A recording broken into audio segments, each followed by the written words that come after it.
nagkaroon ng hearing ngayon doon sa Sandigan Bayan.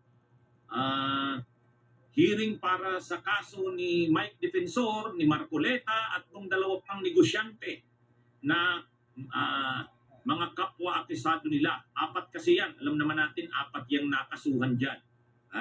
Mga kabunyog, mga kababayan. Nag-hearing ngayon. Si Marcoleta, tahimik, hindi nagsasalita, hindi nagre-react. Yung dating tigasin ni Marcoleta, hindi na ngayon, tahimik. Ang maingay, halos nagwawala si Defensor. Si Mike Defensor ang halos nagwawala kanina. Si Marcoleta tahimik eh. Parang nagsisingki na kay Marcoleta yung nangyari sa kanya. Nagsisingki na. Pero kay Mike Defensor, nagwawala. Halos nagwawala kanina. Halos nasa pagnasyo ng BJMP. Galit na galit si Mike Defensor eh. Kung bakit nagalit si Mike Defensor at bakit halos nagwawala, pag-usapan natin yan mamaya. Pero bago yan, i-greet ko muna si Leonie Rohon, Kabunyog Jerry De La Rosa, kay Edward Esperanza. Ito, mga kabunyog, nakikiusap na si Marcoleta. Huwag naman daw siyang isuspende. O yun, mga kabunyog, ano? Makikita mo si Marcoleta kanina. Makita mo tahimik, hindi nagsasalita. Parang nag-sink in na sa kanya ang lahat. Parang nag-sink in na sa kanya ang lahat, mga kabunyog. Kung dati ang nakilala nating Marcoleta ay tigasin, laging nagsasalita, ayaw magpatalo. Ngayon, ang makikita mong Marcoleta, mga kabunyog, kanina sa Sandigan Bayan, ibang Marcoleta ang makikita mo kanina. Ayan ayan si Marcoleta. Kita nyo? Sinasabi siya ng media, reaction po. Yan, Senador, reaction po. Hindi siya umimik, naglalakad lang siya. Yan si Marcoleta kanina. Siguro, umaabot na rin sa punto na nakikita niya, noon kasi akala nila ni Mike Defensor, hindi mangyayaring makukulong sila, di ba? Salamat Kabunyog Busing MRD sa pag-send ng donation. Hindi nila iniisip ni Mike Defensor yun. Ang sabi nila, wala yan, wala namang matibay na ebidensya sa amin. Wala naman kalatoy-latoy ang kaso na yan. Paano naman naging plunder yan? Di ba? Ganun. Tapos mayabang noon, yung kaarogantehan ni Marcoleta at saka yung yabang niya, hindi mo na makita kanina. Hindi. Siguro dahil alam niya rin naman, wala na siyang magagawa. Ano pa naman magagawa niya? Nakakulong na eh. So, yun? Makikita mo sa kanya, tahimik siya, ano yung mukha. Pero siyempre, pag sa panahong nagsusulo-sulo na yan si Marcoleta, nare-realize niya dyan. Nare-realize niya dun siguro dyan. Yung matagal niya na kasing pagpapakilala na siya'y matigas, matapang, hindi mo siya pwedeng turuan, parang siya lagi ang tama at arugante, no? Ano yan? Nakaharap ko na yan, di ba? Minsan sa House of Representatives, nagpapaliwanag ako, isang bitiw ko ng salita, mayroon na din. Hindi ka naman papupurmahin niya ni Marcoleta. Kaya ang ginawa ko niya noon, hindi lang ako nagsalita. Pero nung sinabihan niya ako, I want him to apologize, Mr. Chair. Pinapa-apologize ako sa sinabi ko tungkol sa kanya. Ay sabi ko, I'm sorry, Mr. Chair. I will not apologize. Pero hindi, ganun talaga. Si Marcoleta talaga yung kaya nga si Loren Ligard nakut ngayon. Napanood ko yun eh. Gusto niya i-contempt ito nagsasalita na vlogger, si attorney, na 19 Congress yun eh. Kongresista pa si Marcoleta ng Iglesia ni Cristo. Member ng Iglesia ni Cristo kasi yan eh. Yung party list ng Iglesia, siyang representative. Nagkatapat sila nito nagsasalitang abogadong ito. Gusto niyang i-contempt, ipakulong. Kaya sabi niya, kung hindi ka mag-apologize, sabi niya, iko-contempt kita. Yung problema pala, hindi pala siya membro. Hindi siya membro. Binara siya ng kanyang kapwa kongresista na hindi ka naman membro dito ba't ka nagpapakontempt, sabi nila sa kanya. So, umirit pa siya. Umirit pa, sabi niya, hindi, hanap ako ng kakampi ko. Walang sumama sa kanya. Kaya napahiya siya. So, lumayas siya tuloy sa Congress noon. Hindi naman pala siya membro ng Quadcom. Kaya sinupalpal siya. Napahiya siya. Yan ang Marcoletang mayabang. Totoo yung sinabi niya, gusto niyang mag-apologize ito. Sabi, hindi ako mag-apologize. Opinion ko yan, sabi niya. Bakit takot na takot si Loren Legarda ngayon? Eh kasi kung si Marcoleta na tigasin, kung si Marcoleta na malakas ang suporta, may nakaback up na malakas na sekta ng relihiyon, pero napakulong. O? Kaya ano yan? Kaya ano ito? Pero ngayon makikita nyo sa kanya, ano siya? Kanina, tahimik, relax, naglalakad. Naglalakad. Ayaw niyang mag-comment. Pinapa-comment siya ng media. Siyempre, ayaw niya. Ngayon, mayroon siyang motion, mga kabunyog. Mayroon siyang motion. Kaya, ano naman daw, wag naman daw siyang isuspindi. Wag naman daw siyang isuspindi bilang senador. May motion siyang ganun. Nakikiusap siya sa Sandigan Bayan. Kaya lang mahirap pagbigyan niya. Mahirap pagbigyan niyang motion niya na yan na wag siyang isuspend. Kasi nakalagay sa batas yan eh. Sa ating Anti-Graft and Corrupt Practices Act, kung sa ating Anti-Plunder Law, nakalagay doon, sino man na may kaso sa ilalim ng batas na ito, Anti-Graft at saka Anti-Plunder Law, habang ongoing ang trial, ibig sabihin pending pa ang trial, ibig sabihin ongoing, ipi-preventive suspension ka. Ibig sabihin kung senador ka, hindi ka na muna makakagampan ng trabaho mo bilang senador. Ang tawag doon, preventive suspension. While the trial is pending. Ang linaw-linaw sa batas niyan. Nakalagay yan. Nakalagay yan. Ha? Yan. Kaya nga diba, nung nakulong si Jingo Estrada, alam niyang isususpendi siya eh. Kasi nakalagay nga sa batas. Nag-motion din si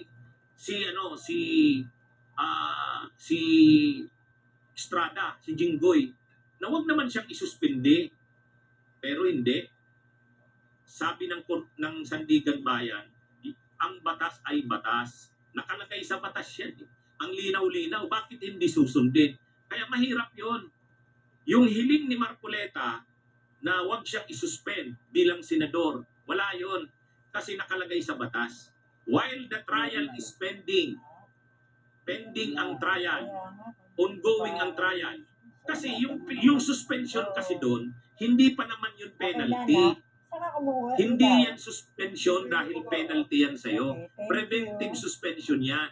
Ang ibig sabihin yan, para hindi mo magamit yung posisyon mo na ma-influensyahan yung mga testigo, madukturan mo ang mga ebidensya, huwag ka munang gumampan ng trabaho mo bilang senador. Ibig sabihin, suspended ka. Hindi ka muna gagampan ng mga functions mo bilang senador. Preventive suspension yan. Yan ang nangyari kay Jinggoy. Kaya di ba, suspended si Jinggoy eh. Preventive suspension. 90 days. Ganon din si Marcoleta. Yan, preventive suspension yan. Kaya lang nakikiusap si Marcoleta. Hindi ko alam kung anong gagawin, anong grounds niya. Bakit maiiba siya? Di ba? Anong special sa kanya? Wala, mahirap 'yon na pagbibigyan siya sa hiling niya. Pero siyempre, standard naman 'yon, is open naman 'yon. Siyempre, kung ikaw abogado ka ni Marcoleta at si Marcoleta abogado din naman, gagawin niya 'yon. Malay mo, mapagbigyan. Malay mo, mapagbigyan. Pero mahirap nga. Kasi may precedent na. Ang precedent yung kay Jinggoy. Nauna sa kanilang inaresto si Jinggoy. Tapos, nung alam ni Jinggoy na isususpindi siya, nag-motion din si Jinggoy na wag naman siyang isuspende. Ay pero yun na nga, ano yan eh, ang sabi ng Sandigan Bayan, nakalagay sa batas yun. The law is clear. Walang ambiguity doon, walang kalabuan doon. So kung clear ang batas, ang gagawin mo na lang, i-implement ito. Hindi mo na ito kailangang tawag diyan, i-interpret. Hindi. Kailangan gawin mo na lang sa batas, i-implement. Yan nakalagay kasi sa batas. Nakalagay yan sa batas. Kapag nakasuhan ka ng violation sa anti-graft, o kaya nakasuhan ka sa ilalim ng anti-plunder law while the case is pending, o ibig sabihin yung trial ay ongoing, isa sa ilalim ka muna sa preventive suspension. Nakalagay sa batas yun. Ngayon, bakit hindi susundin sa kanya?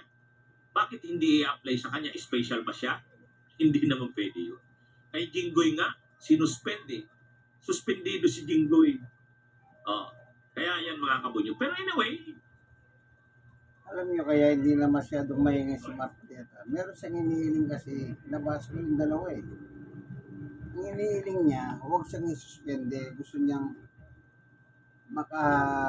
makaboto, maka-attend sa hearing. At saka isa pa, makapagpiyansa siya. Yan ang hiling niya. Tama si attorney, huwag siyang isuspende. Gusto niya pa rin makapagboto sa impeachment ni Sara. At saka, kung maaari, pwede siyang i-grant siyang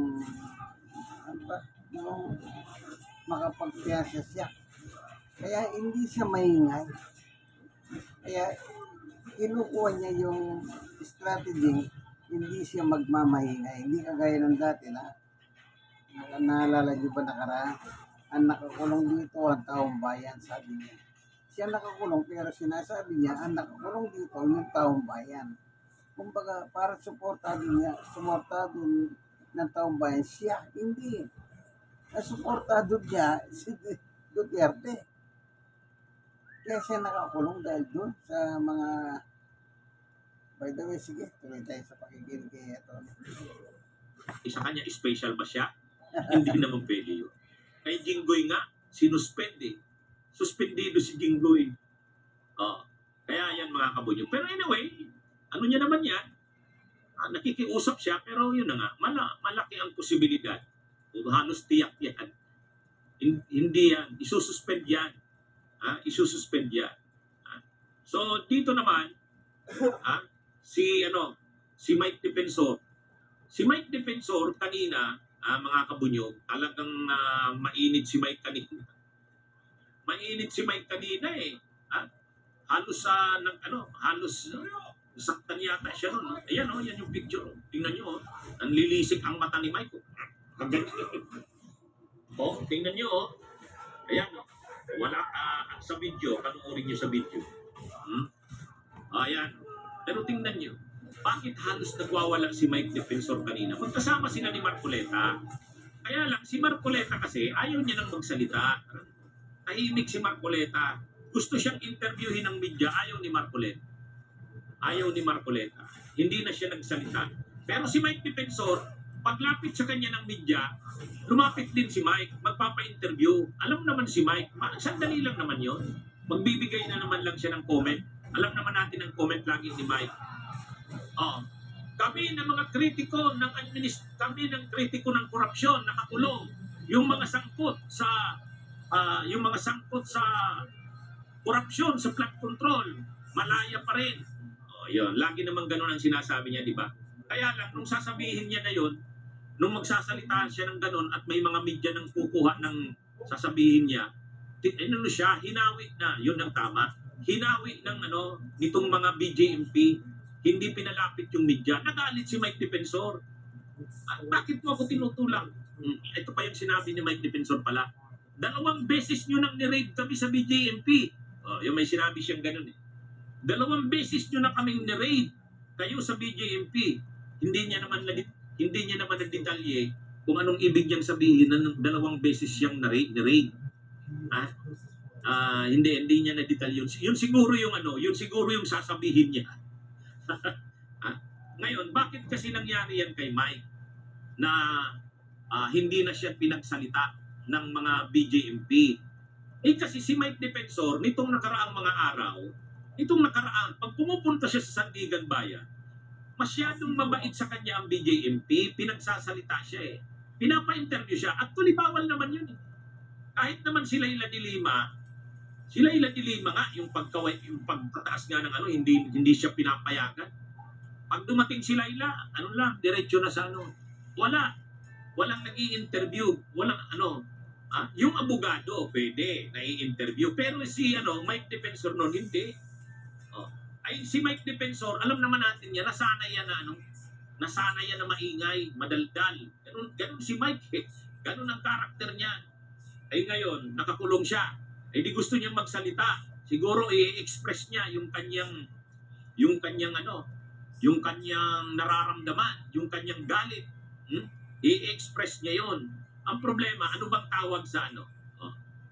Anong tawag sa mga nakakulong na yan? Anong tawag sa nakakulong na yan? Sige nga, tanungin ko ang mga viewers natin.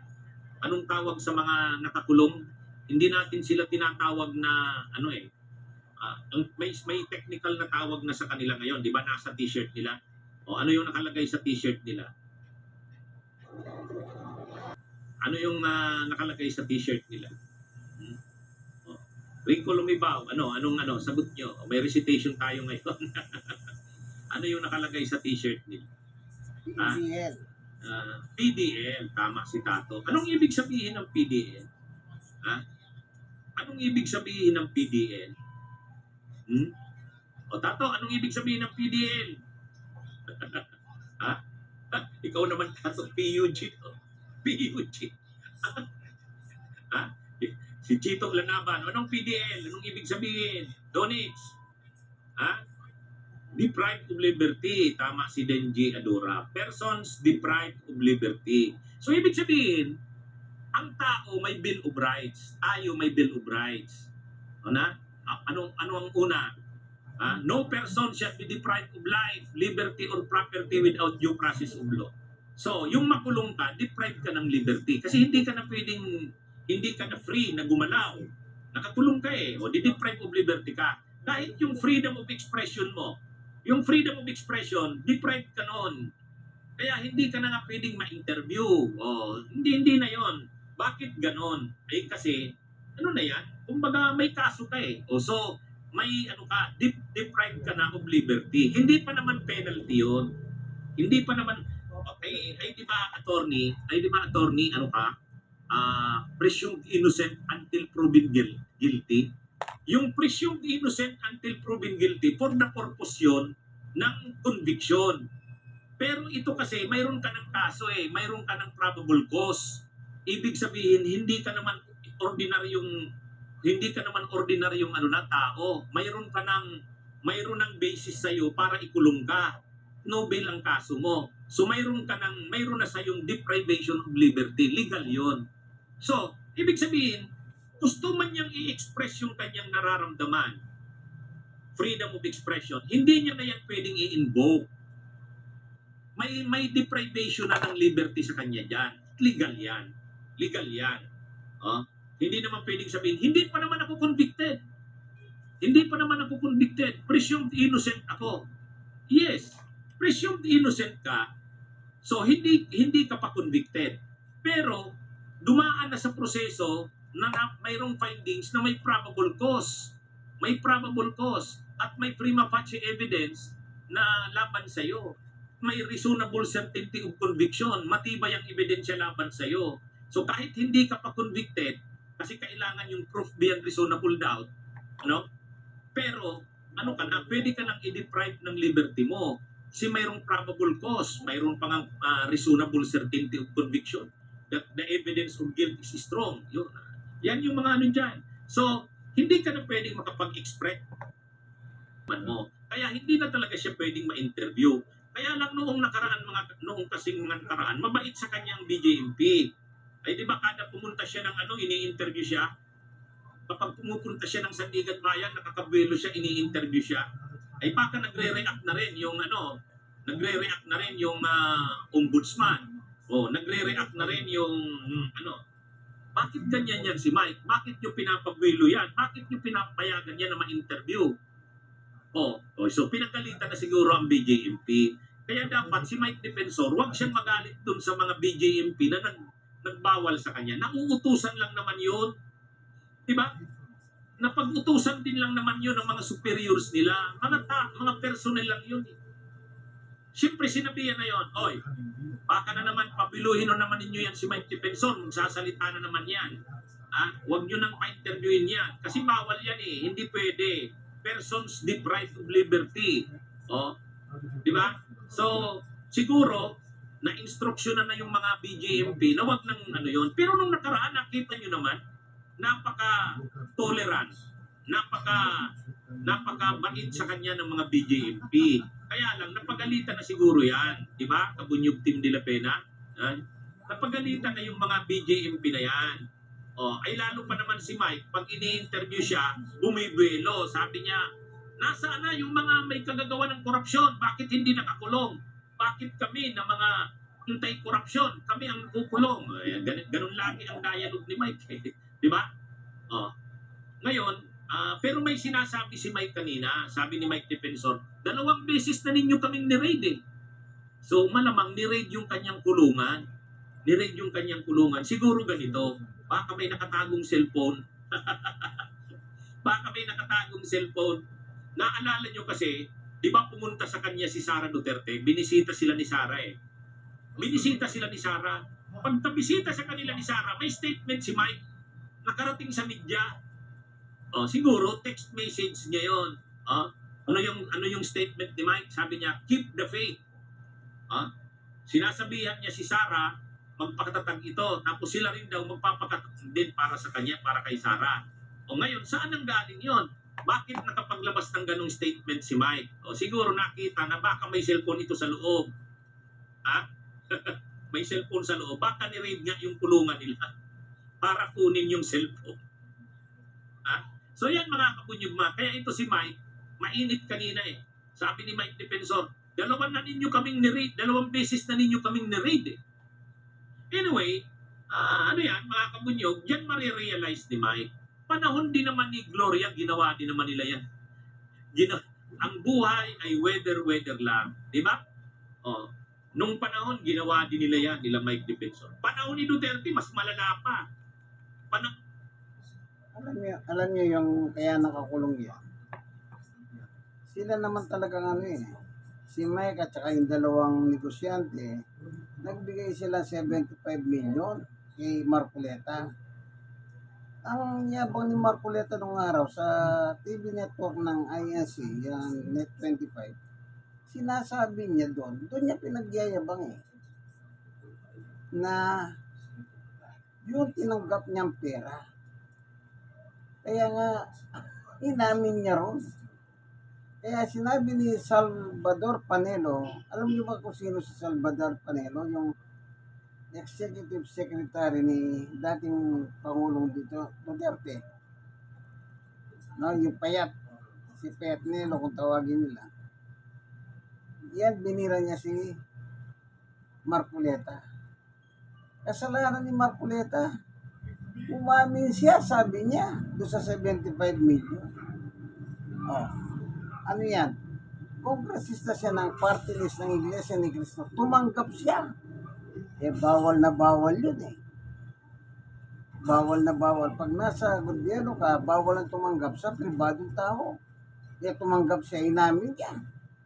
Hindi niya nilagay ang pangalan nitong 3. Hindi niya nilagay sa salin niya. Hindi niya nilagay yung halaga.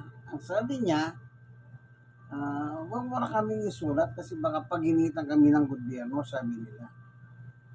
Yan ang yabang-yabang niya nung araw. Nakasilip sila ng dahilan para siya kasuhan ng plunder.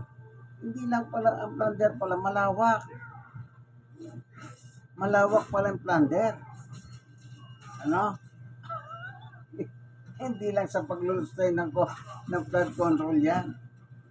Kaya malawak ang batas para ng plunder. Kaya sila nakakulong. Sipin nyo, nagbigay lang daw sila. Nung nakaraan na interview sila, oh.